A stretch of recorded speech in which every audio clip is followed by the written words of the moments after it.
জঙ্গিপুরের পরিস্থিতি, শামশেরগঞ্জের পরিস্থিতি, সুতির পরিস্থিতি সম্পূর্ণ নিয়ন্ত্রণে আছে। বিএসএফ এবং সিআরএফের সঙ্গে রাজ্য পুলিশ যৌথভাবে টহলদারি চালাচ্ছে। প্রতিটি জায়গায় আমাদের ফোর্স আছে, ফোর্স কন্টিনজেন্ট আছে, সিনিয়র অফিসাররা আছেন।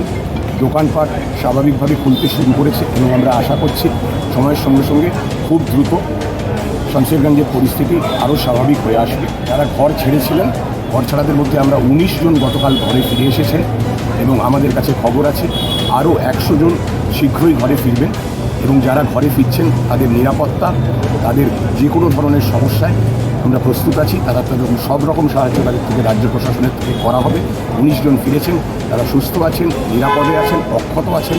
বাকি যারা আসছেন তাদেরও সম্পূর্ণ নিরাপত্তার দায়ী। আমরা খালি আরেকটা আবেদন করতে চাইছি সকলের কাছে যে বহু ধরনের গুজব ছড়াচ্ছে, প্যানিক কলস আসছে, গুজবে কান দেবেন না। পুলিশ সতর্ক আছে, বিএসএফ সিআরপিএফও আছে, রাজ্য পুলিশ তো আছে। প্রত্যেকটি জায়গা আমরা টহল দিচ্ছি, প্রত্যেক জায়গায় আমাদের নজর আছে।